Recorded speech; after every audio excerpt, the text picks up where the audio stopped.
Bismillahirrahmanirrahim. Assalamualaikum warahmatullahi wabarakatuh.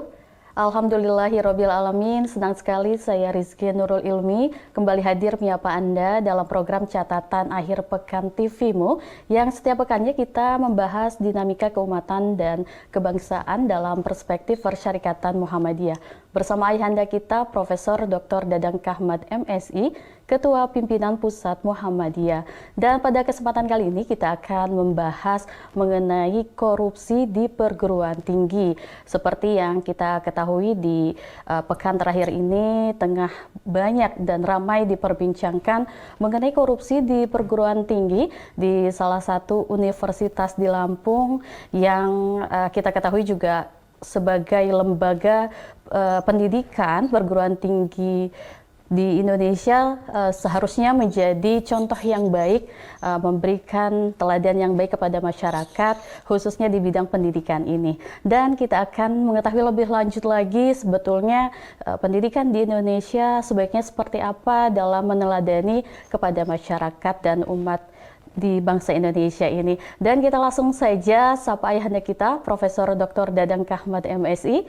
Assalamualaikum warahmatullahi wabarakatuh. Waalaikumsalam warahmatullahi wabarakatuh. Bagaimana kabarnya, Prof? Alhamdulillah, kabar baik, insya Allah. Alhamdulillah, insya Allah. Nah, Prof, tadi mengulas sedikit mengenai korupsi di perguruan tinggi. Bagaimana, Prof? Menurut Prof sendiri pandangannya? Bismillahirrahmanirrahim.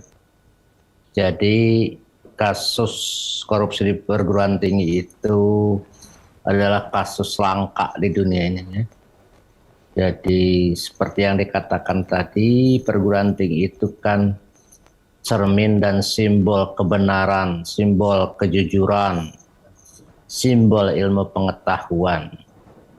Jadi ketika ada kasus korupsi di perguruan tinggi itu, orang-orang terhenyak, ya, sangat kaget bahwa sudah sejauh itulah korupsi di Indonesia itu. Tidak ada lagi satu lembaga yang bebas dari korupsi.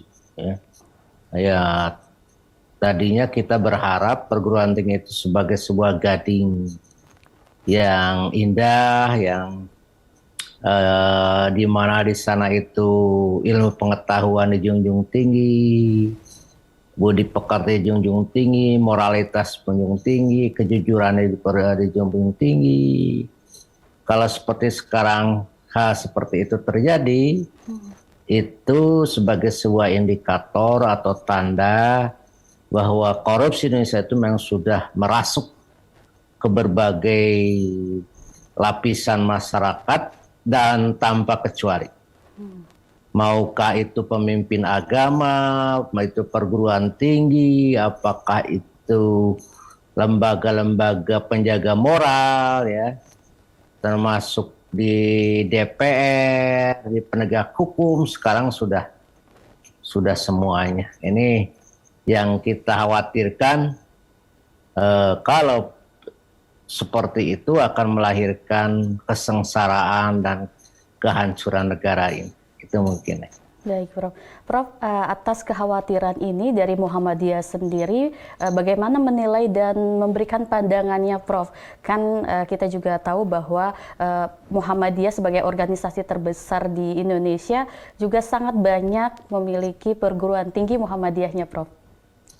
Ya sekarang mungkin kita juga harus berhati-hati di perguruan tinggi Muhammadiyah, walaupun perguruan tinggi Muhammadiyah itu perguruan swasta dan mereka rata-rata berhati-hati, tetapi kita pun jangan sampai lengah, ya.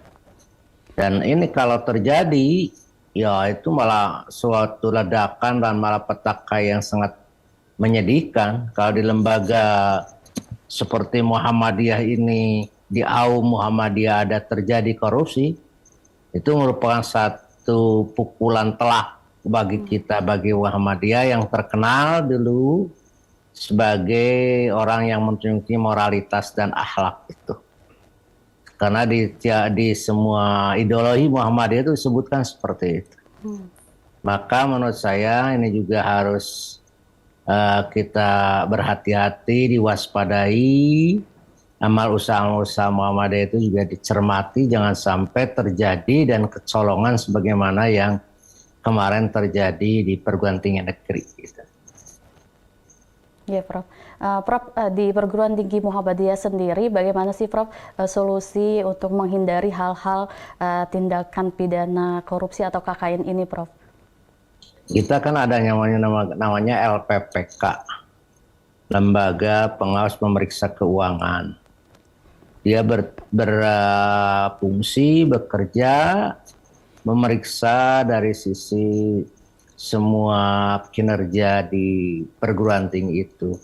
Dan ini biasanya ketika mau berakhirnya masa kepemimpinan rektor atau kepemimpinan rektorat atau dekanat, maka kita turunkan LPPK untuk memeriksa dari mulai keuangan, kinerja, dan lain sebagainya, sehingga nanti ada laporan apakah si pemimpin tersebut layak untuk diteruskan atau tidak. Dan kalau terjadi indikasi penyelewengan, ya kita tindak, dalam arti sanksi organisasi diberlakukan. Ya, Prof. Prof, kita akan kembali setelah jeda berikut, dan tetaplah bersama kami pemirsa dalam program Catatan Akhir Pekan TV-mu.